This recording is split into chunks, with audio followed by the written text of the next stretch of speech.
Hello ladies and gentlemen and welcome. It's Darryl Johnson from Middlesbrough, North East of England today. Welcome back to Daz's Football Stand. Your match previews and match report are on this part of Darryl Johnson's channel. And we're starting on a bad note. This game occurred on Tuesday night. One game on Tuesday night in our teams. Boro versus Norwich City. Now, it's a game we should have won. Unfortunately, we didn't, which was a bit of a pain in the buttocks, wasn't it? I'm going to see if I can get Matty on now. I'm going to see if I can get Matty Pig on.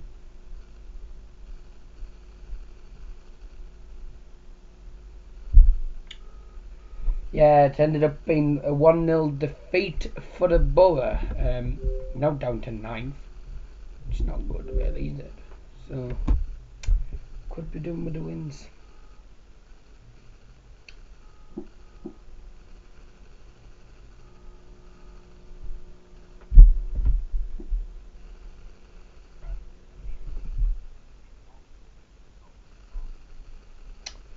Good start. Can't even get over him.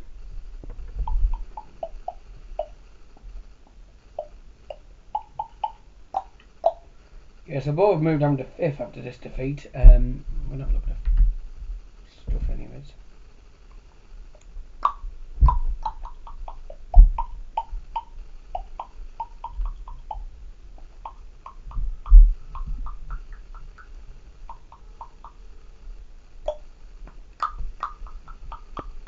Ah, yes. Bit both of his Belarus.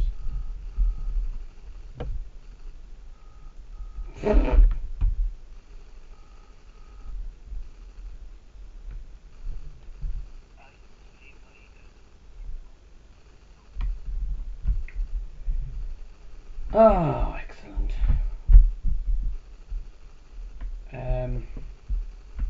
Europa League matches on tonight as well. I'm going to continue the ball one. Yeah, I'll try one of my other friends, see if I can get him on. That might not be likely either. I probably won't have an iPad. Just got Tuesday.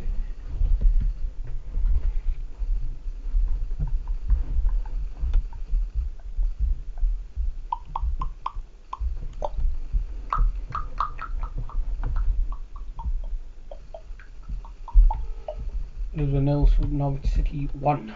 13th minute goal from James Maddison, who I believe is actually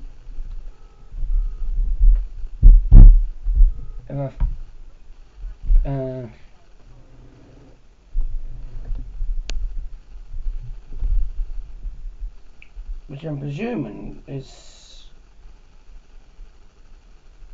can't get anyone. The second goal, I believe, that James Maddison scored for Norwich, and I believe people have told me it's Paul Maddison's brother.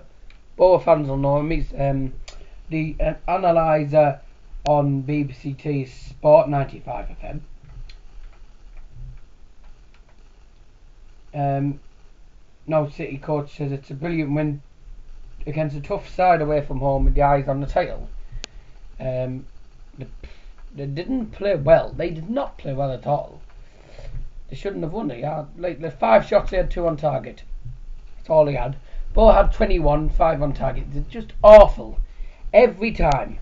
It was over the bar, it was wide, it was out for a corner, it was blocked, it was saved most of the time by the keeper. All the time. It was just absolutely dreadful. And I'm sat right behind the red dugout. But he shot my gob off at them. So this moves Norwich City to 10th, a point on the same point as Boro. We are now down to 9th. We are out the top 6, which is not good. Don't forget, you don't have to watch the Boro report if you don't want to. You can flick out your teams if you don't support Boro. If you support Man United or Bayern Munich, if you support whichever team, I'll let you know. I'm going to do so and so, so and so next. You know. But Cardiff City moved to the top of the league after beating Leeds United 3-1. So then now the favourites. Sunderland got smashed Sunderland got absolutely tonked 5-2 against Ipswich. Which, yeah, Ipswich isn't an easy place to go and get points, but you have to admit Sunderland are just playing awful this season, playing awful. But I don't know. I don't know. Just don't know how they're not playing well. It's maybe just because they're crap. That's why. Fabian Delph and Ben Foster have been called into the England squad. So Bolton still 2 points at the bottom of the league. They've lost.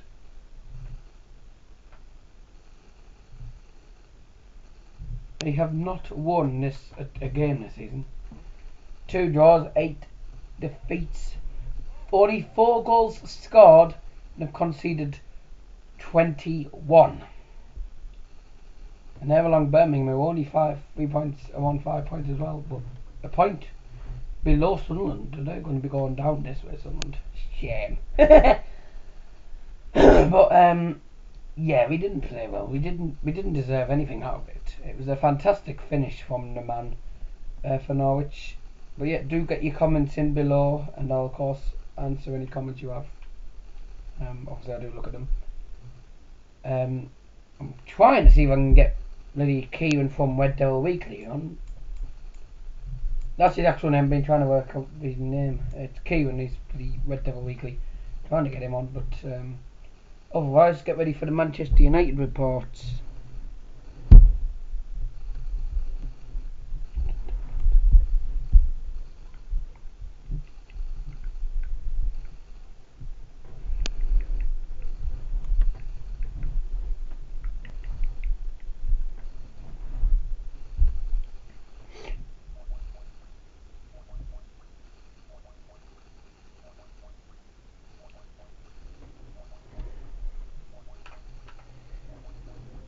Oh dear.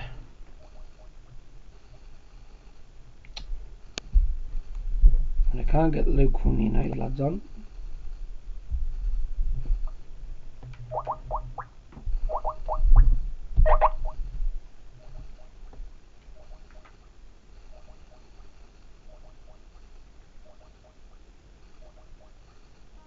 Wait, starting.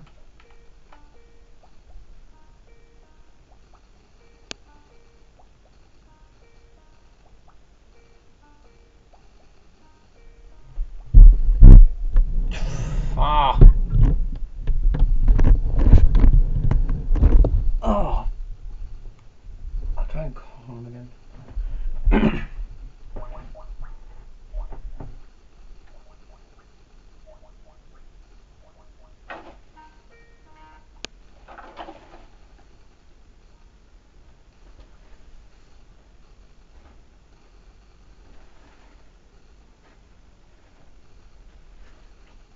Hello, Ciaran.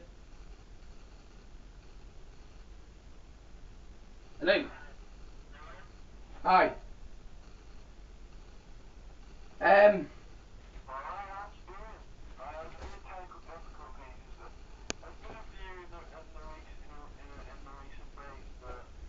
Right. Good. Listen, did you get the message I sent you earlier about the match reports? Because I've been... Hold on. I've been trying to get you for the last few seconds. Oh, well, I've missed some people on here. Yeah. Are you available for the Man United report?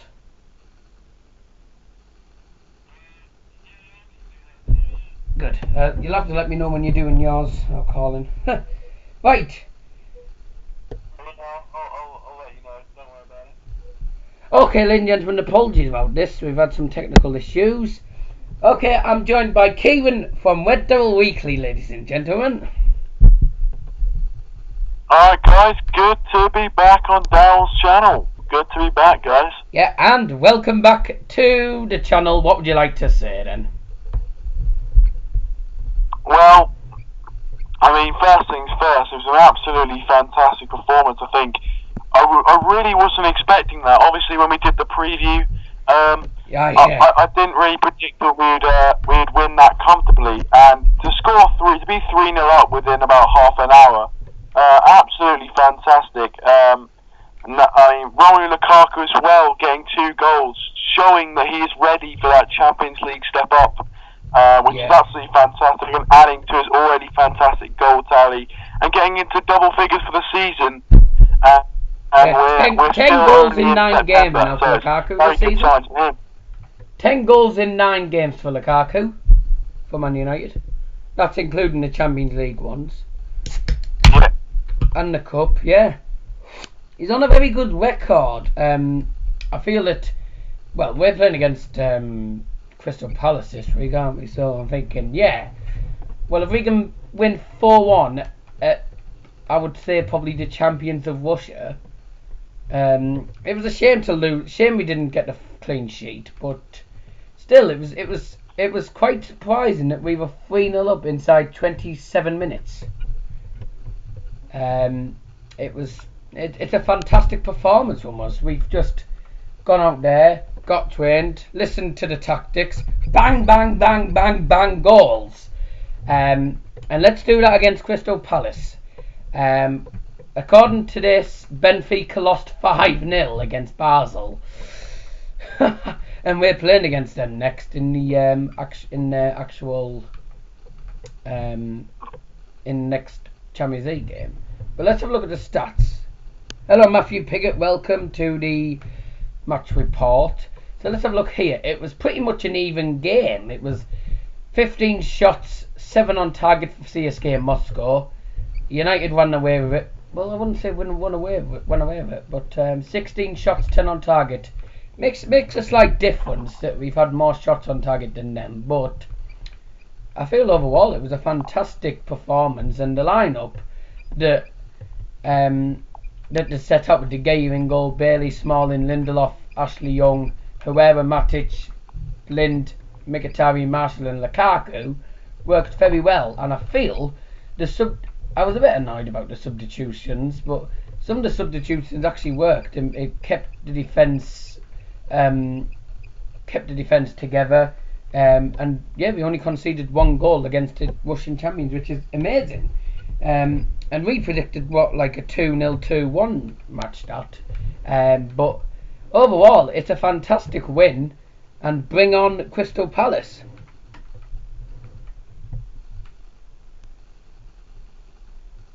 You still there? Yeah, 100%. 100%. I would definitely agree there. As I said, fantastic performance. Everyone played their part. Obviously, just a little gripe for me to concede that goal at the end. It's unfortunate, but if we got a clean sheet, that would have been even better. But still, to score 4 goals away from home in Russia, I wasn't really expecting it. As you say, if we play like that against Crystal Palace, the way they've been playing this season, they'll have absolutely no chance. So I think, we just need to put in a performance like that against Crystal Palace, and we'll get the 3 points. And Man City and Chelsea are playing each other this weekend. So if we do get the 3 points against Crystal Palace, then one of those 2 teams are going to have to drop points. So it will be good. It will be a profitable game week for us if we can get the 3 points against Crystal Palace. Totally agree. I'm having a look here. United have scored 7 goals in their first 2 Champions League games. 3 against Basel, 4 against Moscow, and we've only conceded 1 goal. We've got a 6-goal difference in Champions League so far, and we're still top of the group. Obviously with Benfica losing again, they're bottom. Because CSKA Moscow and Basel are now joint on 3 points, with Basel winning 5-0 for Basel. It was totally unexpected. That was a good performance from them. But we're playing Benfica next in the Champions League, but that should be an absolutely smashing game. That will be more difficult. Yet they haven't scored yet, but they've lost against another side of champions as well. But we're on verge of winning the league at the minute. But I say at the minute, we haven't even got halfway through the season yet. But with the shots to goals tally, we have a much better chance of scoring more goals against Benfica than we did against Basel and Moscow. And I'm reading here that we had that let me get my words out. That we had so many good chances and a lot of our shots were heading in. We could have been we could have won 8-1 like Boro and Man City in 2008. 8-1, we could have won 8-1. But sadly we didn't.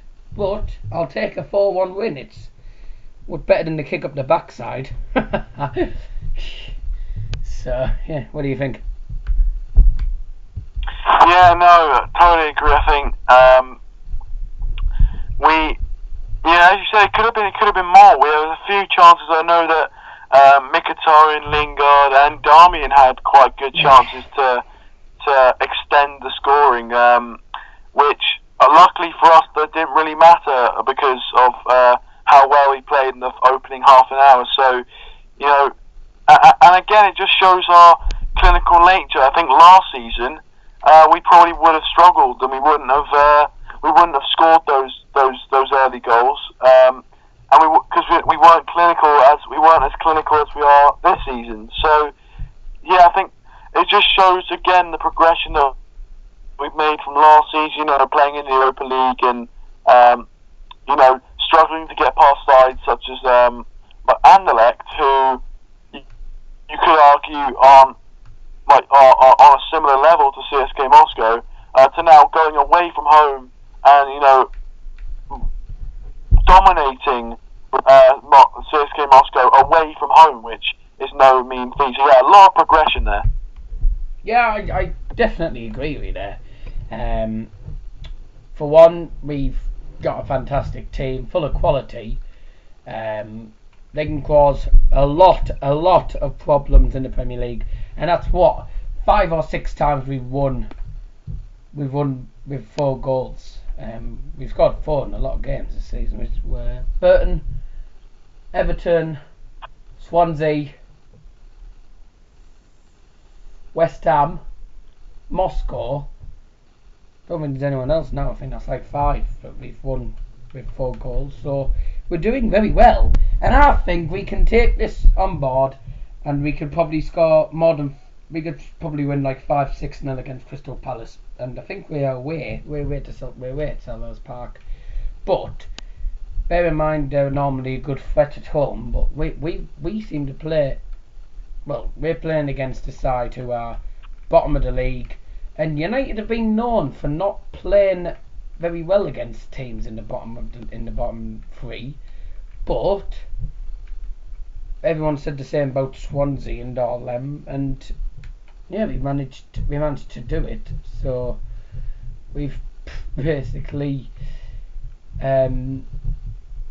cracked it. I think it was a fantastic performance, and we just need to carry on the spirit that we've got, and yeah, let's just keep the winning streak going, and let's get some more wins in the bag.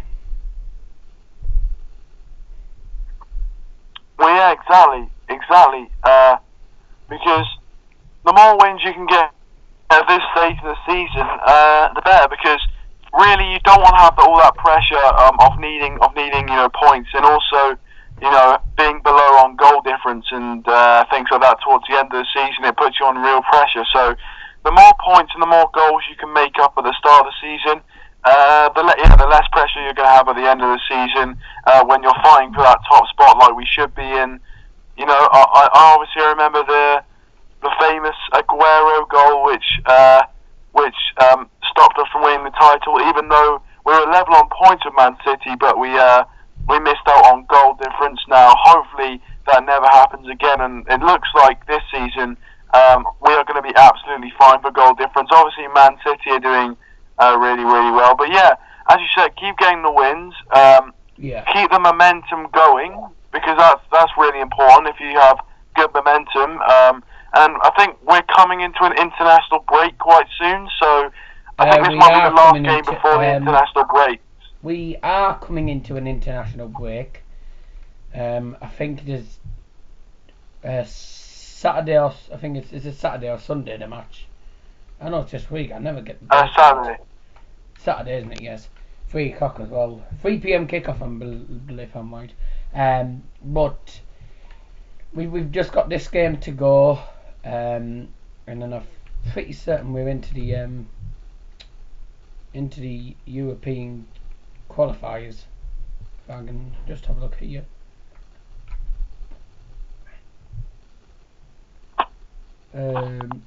Obviously not yet.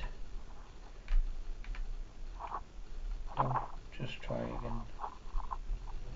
Win the World Cup qualifiers. England versus Slovenia. I'll do a preview on that. Once. Yeah, and that's the first actual European qualifier game.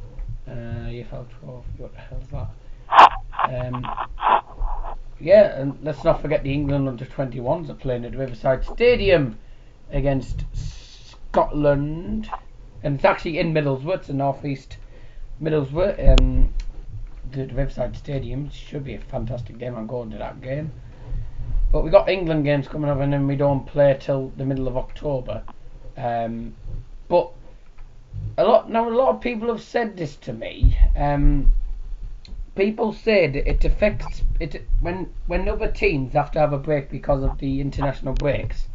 It puts an effect on the teams because a lot of times it's their players who are getting called up, and then their players, being the best players, the best players for them can't play because they played for their international teams. I don't agree. One way I might, but otherwise I don't, because it's just nothing to do with them playing for their country. They get training, they get a lot of fitness back into them, and they do get a rest. They don't play every single European game, do they? So, but do you agree? Because people have said to me that it puts an effect on the teams who have the international players. And Bayern have sacked Ancelotti. Oh, I mentioned that in my report as well. But yeah, what do you think?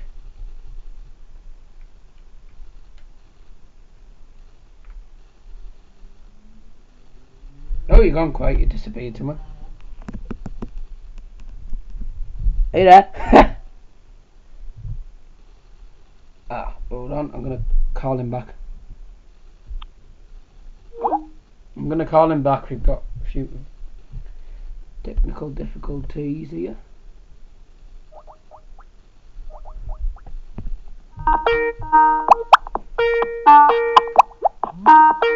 Sorry about that.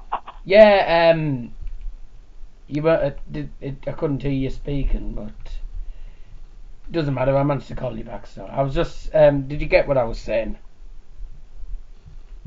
Yeah, I think so. What about how the international break kind of affects different teams, kind of thing? Seriously, I don't agree that that's the case, to be honest. But they said if you have, because my friend said to me, if you got anyone for any of your things, ask them. I'm saying, yeah, well, bear in mind, I don't agree that that's the case. United are full of talent. Yeah, there's some players that can have a rest. They can afford to have rest. We could rest Lukaku for 1 or 2 of the games, but it still won't affect us because we still score without. We've scored without Lukaku loads of times. So yeah, well, so what do you think? Well, I mean, to be honest with the international break, it can be fine, and it can end in, it can affect teams in some ways. I mean, especially injuries. Now, the thing with injuries is that there have been occasions where players have gone off for the international break and they have been injured on international duty, and then obviously, if you take, I'm not sure if Hazard was injured on Belgium duty. I'm not sure, but he might be an example. But there have been numerous examples of people being injured from internationals and then not being able to play for their teams, which For a team like Manchester United, probably wouldn't be a huge problem because we've got such great squad depth. So it probably wouldn't be a huge problem.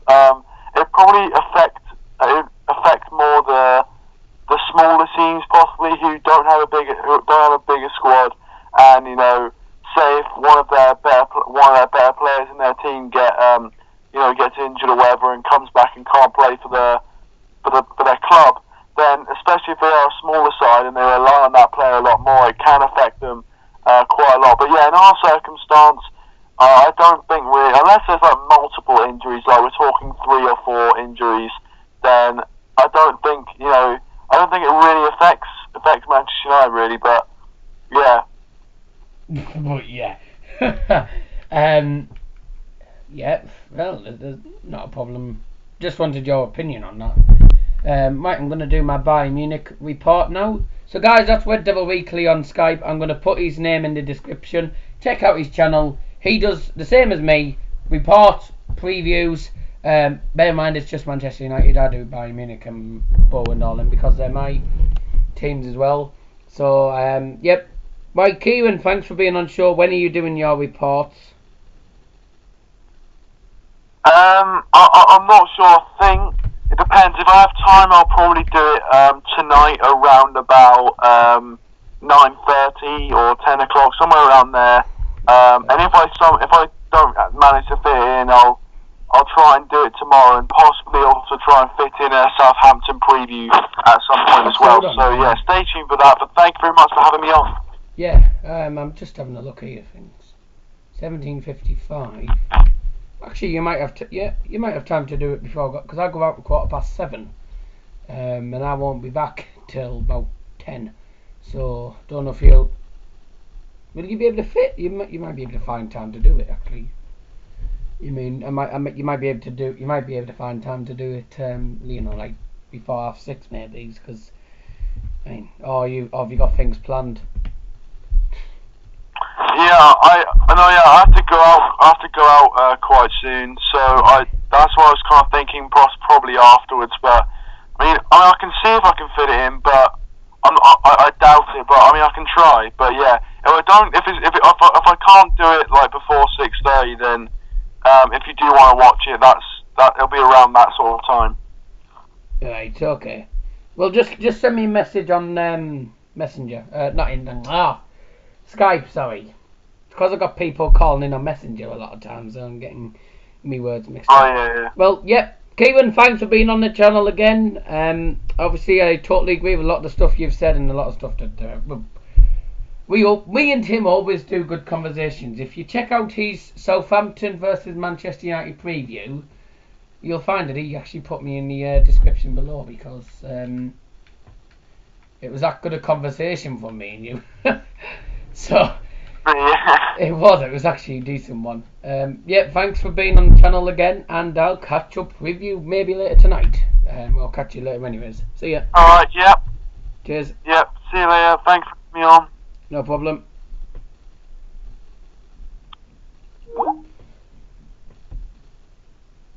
Right, I had to do 2 calls there. Apologies, ladies and gentlemen, that he was on so long. But obviously we've got so much to talk about Manchester United related. But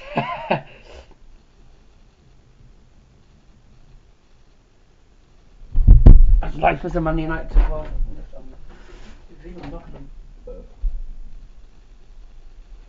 I'll just go and put my Bayern Munich top on.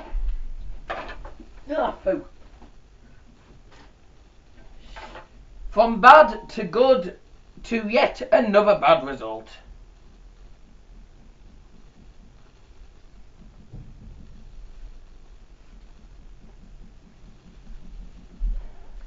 Hello Louis, welcome to the stream. I'm just getting me Bayern top on.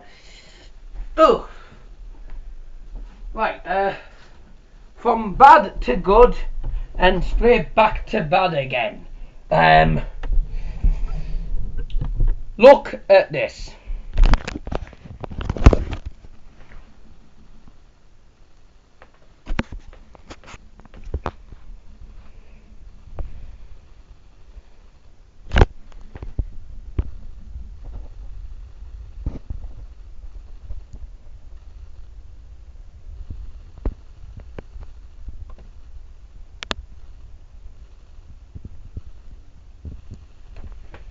3-0 to Paris Saint-Germain. It's totally unacceptable from a Bayern Munich standard. Yeah, Paris Saint-Germain have a lot of good players. They've got Edinson Cavani. They've got, Edinson Cavani. They've got, Neymar, Mbappe, Dani Alves, all them people. But this is very worrying from Bayern Munich. The way they played yesterday was stunning. They played well yesterday and they still couldn't get a point. Or they still couldn't even get a goal, would you believe? 16 shots, 7 on target. 12 shots, 5 on target for PSG. We had more shots, more on target, no goals. It's unacceptable from a Bayern Munich standard. They're just absolutely playing awful. And this result has cost Carlos Ancelotti his job. He's been sacked by Bayern Munich today. 63% possession, 18 corners, 18 fouls, and we're now second in the group table and on the same points as Celtic. We need to beat Celtic. If we don't beat Celtic, we're going to be out of the competition this week, because we seriously shouldn't have done this. But PSG were just the best team in the end. They played better. Neymar scored. Daniel Alves scored in the second flaming minute. Oh, Edinson Cavani. I'm getting this done as quick as possible. I'm doing this 2-3 minutes. I'm doing this quickly. It's so frustrating, this. Stark, get out a goal. Or was it Olwek? I think it's Olwek in goal. But awful goalkeeper he is, whoever it is in goal. Olwek every time. Olwek, he shouldn't be playing, you absolutely awful goalkeeper. He's the one who cost us the points. Really, they should have had flaming Stark in goal. He would have scored. He would have gone saved a few. So you got Di Maria, Draxler on every time, you see, and Celtic won, which is bad as well. So we need to perform. I don't know who we're against next week. I don't even know who we're against this week. Sorry. Last game of September, I believe, if I'm right in thinking, it's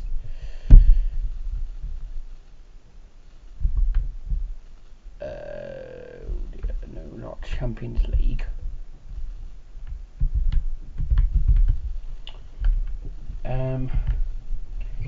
Check Bayern Munich's match. Oh no, they're not playing till October now. No,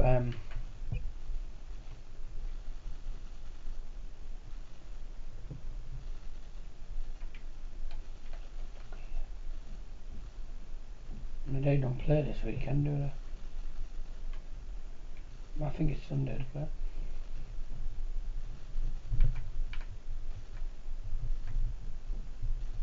you see, right away. Oh God, Bayern are playing at the Olympia Stadion, which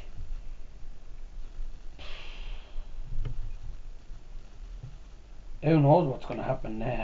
Hertha were a team on form, a decent team, but Bayern should be really should be getting easy points off these teams that we're playing against. Aren't easy to beat, would you believe? We should be smashing them, and yet we can't even get a point out of some of them. So yeah, I'll just send a message. But yeah, we seriously need to beat her. This should be a win. We won last time we played at the Olympia Stadion, but we need to win.